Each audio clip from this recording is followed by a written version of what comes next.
Hello everyone, स्वागत है आप सभी का पसंदीदा यूट्यूब चैनल रहा एजुकेशन में। शिक्षा विभाग अपडेट में आज के मॉर्निंग न्यूज़पेपर से कई महत्वपूर्ण अपडेट को क्लेरिफाई करेंगे। इसके अलावा कई ढेर सारी अपडेट पर बातचीत करेंगे, जिसमें पत्रांक के ऊपर स्पेशल बातचीत करेंगे।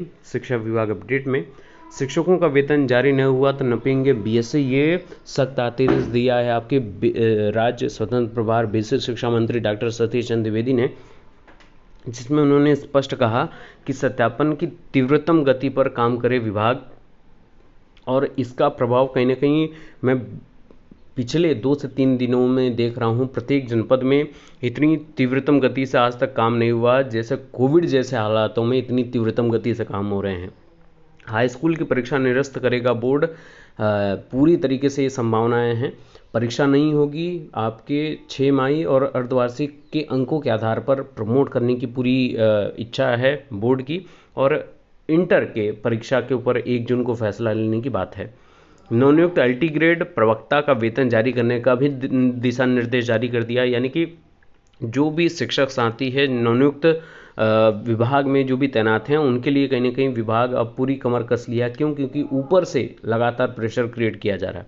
इसके अलावा स्वास्थ्य विभाग में बम्पर भर्ती आपको देखने को मिलेगी। जैसा आप सभी पता है कि हालात कैसे हैं, तो यहाँ पर विभाग में जो भी स्वास्थ्यकर्मी होंगे, जो एनएचएम होंगे, या जो लोग प्री स्टाफ होंगे, आयुष मंत्रालय के अंतर्गत आते होंगे, जो आयुष विभाग में होंगे, उनकी भी भर्ती यहाँ पर कहीं ना कहीं होने वाली है। तो चलिए सारी अपडेट को क्लियरफाई कर लेते हैं, वीडियो शुरू करते हैं। तो बात इसी अपडेट से प्रारंभ करते हैं। वेतन में देरी पर बीएससी नपेंगे, ये द्विवेदी जी का कहना है। नवनियुक्त और अंतर जनपदीय तबादले के लाभार्थी शिक्षकों के वेतन जारी करने में देरी करने वाले बीएससी शिक्षा यानी बेसिक शिक्षा अधिकारियों के खिलाफ कड़ी कार्रवाई की जाएगी। ये चेतावनी बेसिक शिक्षा राज्य मंत्री स्वतंत्र प्रभार डॉक्टर सतीश चंद्र द्विवेदी ने वर्चुअल बैठक में के दौरान ये बात कही है।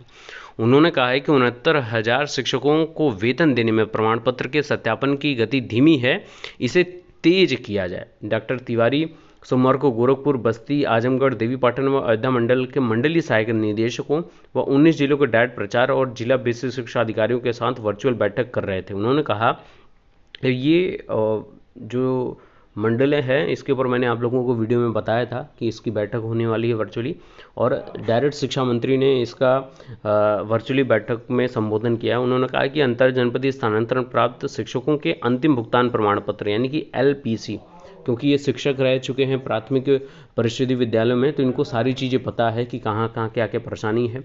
हालांकि उसका निजात जल्द से जल्द, अगर शिक्षा मंत्री ही बेसिक शिक्षा विभाग से जुड़ा हुआ है, तो कहने के उनको पता है कि कहाँ कहाँ क्या क्या लूप होल्स हैं, कहाँ कहाँ क्या क्या प्रॉब्लम्स है, कहाँ कहाँ ढील रवैये होते हैं। उन लूप होल्स को भरने में, उसको ख़त्म करने में कहने के इनकी भूमिका बहुत इम्पॉर्टेंट रखती है।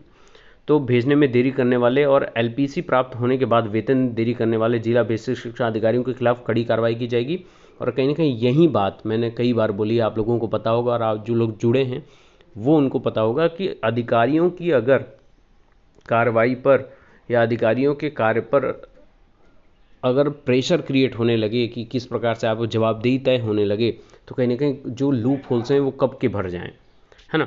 तो उनके खिलाफ कड़ी कार्रवाई की जाएगी और एलपीसी प्राप्त होने के बाद अविलंब भुगतान किया जाएगा। उन्होंने कहा कि जांच के बाद अगर फर्जी पाए गए शिक्षकों के खिलाफ एफआईआर और रिकवरी की कार्रवाई भी तेज की जाएगी। उन्होंने मृतक शिक्षकों एवं कर्मचारियों के तत्काल भुगतान का निर्देश भी दे दिया है। तो कहीं ना कहीं यहाँ पर सख्त आदेश है।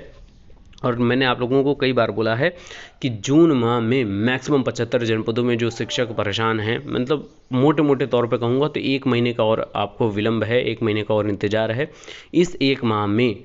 और मुझे नहीं लगता कि इतना टाइम भी लगेगा, इससे कम ही समय में आप लोगों को वेतन मिल जाएगा। और जो शिक्षक साथी रिक्त पदों के लिए भी वेट कर रहे हैं, उनके लिए भी कुछ ना कुछ दिशा निर्देश देखने को जल्द मिलने वाला है। प्रधानाचार्यों से मांगा गया है छमाही व प्री बोर्ड का रिजल्ट। सीबीएसई, सीआईसीएसई पहले ही कर चुके हैं परीक्षा निरस्त, अब यूपी बोर्ड हाई स्कूल परीक्षा निरस्त करने की तैयारी में है। और कोरोना काल में सीबीएसई और आईसीएसई की तरह यूपी बोर्ड ने भी हाई स्कूल की परीक्षा निरस्त करने की तैयारी शुरू की है।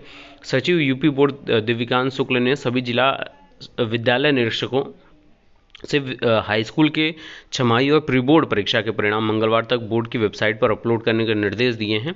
और ये निर्देश आप लोगों को मैं पहले दिखा दूं, ये निर्देश देख सकते हैं आप, जारी हुआ है। वर्ष 2021 के हाई स्कूल के परीक्षार्थियों की छमाही परीक्षा एवं प्री बोर्ड के प्राप्तांक एवं पूर्णांक परिषद की वेबसाइट पर अपलोड कराए जाने के संबंध में बात कही गई है। और इसमें स्पष्ट है कि जो भी चीज़ें हैं उसी के जरिए ही प्रमोशन का काम किया जाएगा और इसमें शिथिलता न बरती जाए, इन्होंने कहा है दिव्यांश शुक्ल जो सचिव हैं उत्तर प्रदेश बोर्ड परीक्षा के, या कह सकते हैं यूपी बोर्ड के। और इंटर की अगर मैं बात करूं तो इंटर की तो परीक्षा पर जो सवाल है या उस पर जो बात है स्पष्टीकरण है वो 1 जून तक होने की संभावना है। तो यही बात आपको यहाँ पे भी देखने को मिल रही है कि 12वीं बोर्ड परीक्षा पर फैसला 1 जून को। शिक्षा मंत्री ने राज्यों से 30 मई तक मांगे हैं सुझाव। सीबीएसई समेत सभी राज्यों के शिक्षा बोर्ड की 12वीं की परीक्षा कराने पर फैसला 1 जून को होगा। यह फैसला कोरोना के हालात की समीक्षा के आधार पर लिया जाएगा। केंद्रीय शिक्षा मंत्री रमेश पोखरियाल निशंक और राज्यों के शिक्षा सचिवों की सोमवार को ही वर्चुअल बैठक में राज्यों से इस पर जल्द सुझाव मांगे गए हैं और कहा गया कि किस प्रकार का वो काम करेंगे। उसी प्रकार से 12वीं की बोर्ड परीक्षा की तारीख या उसमें प्रमोशन का होगा, प्रमोट किया जाएगा, क्या होगा क्या नहीं होगा, उस पर निर्णय लिया जाएगा। और वेतन निर्गत के क्रम में नवनियुक्त एलटी ग्रेड प्रवक्ता शिक्षकों का वेतन जारी करने का दिशा निर्देश जारी हो गया है। प्रदेश के राजकीय इंटर कॉलेजों पुरुष महिला में नवनियुक्त एलटी ग्रेड व प्रवक्ता शिक्षकों को वेतन जारी करने का आदेश अपर निदेशक राजकीय ने दिया है। सोमवार को प्रदेश के सभी जिला विद्यालय निरीक्षकों को भेजे पत्र में अपर शिक्षा निदेशक डॉक्टर अंजना गोयल ने कहा कि इन शिक्षकों के मार्च एवं अग्रतर माह के वेतन का भुगतान उनके शपथ पत्र लेकर जारी कर दिया जाए। अपर शिक्षा निदेशक की ओर से जिला विद्यालय निरीक्षकों से तय फॉर्मेट में 3 दिन के भीतर रिपोर्ट मांगी है और शिक्षकों को लंबे समय से वेतन का इंतजार है। तो ये देखिए, अब यहाँ से मैं कहूँगा कि बेसिक शिक्षा विभाग के अधिकारियों अफसरों को भी यहाँ से सबक लेनी चाहिए। और इसमें स्पष्ट इन्होंने कहा है कि भुगतान उनसे शपथ पत्र लेकर जारी कर दिया जाए। अब सोचिए, सारे डॉक्यूमेंट विभाग के पास सबमिट हैं, ओरिजिनल डॉक्यूमेंट। कई बार आपने काउंसलिंग के समय कितने आपके सेल्फ ऑथेंटिकेटेड फ़ोटो स्टेट सारी चीज़ें आपने डॉक्यूमेंट रख रखी हैं। आपने उनसे एफिडेविट भी ले रखा है, दोबारा आप एफिडेविट लेकर आप वेतन निर्गत कर सकते थे। जो 6 से 7 माह लेट हुआ है वो भी नहीं होता। अगर मेरी व्यक्तिगत तौर पर एजुकेशनल चैनल की बात अगर पहुंचाई जाती, सुनी जाती, तो कहीं ना कहीं मैं शुरू से ही बोल रहा हूं कि सिर्फ और सिर्फ एफिडेविट पर ही आप वेतन निर्गत कर सकते हैं। बाकी डॉक्यूमेंटेशन आप करते रहिए, आराम से करते रहिए। जो परेशानी शिक्षकों ने झेली है वो कम से कम झेलना ना पड़ता उनको, ये बात है। और यही बात रखी है, शिक्षकों को वेतन मानदेय दे सरकार। कोविड महामारी के दौर में प्रदेश का वित्तविहीन शिक्षक अपने को उपेक्षित मान रहा है। यूपी बोर्ड से मान्यता प्राप्त वित्तहीन विद्यालयों के शिक्षकों को प्रबंधन की ओर से साल भर से अधिक समय से वेतन और मानदेय देने में मनमानी के चलते उनकी परेशानी बढ़ गई है। शिक्षक विधायक ने प्रदेश सरकार को पत्र लिखकर वित्तविहीन शिक्षकों को वेतन एवं मानदेय के लिए सहायता राशि जारी करने की मांग की है। और अपने पत्र में शिक्षक विधानमंडल दल के जो प्रमुख हैं उन्होंने प्रदेश के 22,000 विद्यालयों के 3 लाख से अधिक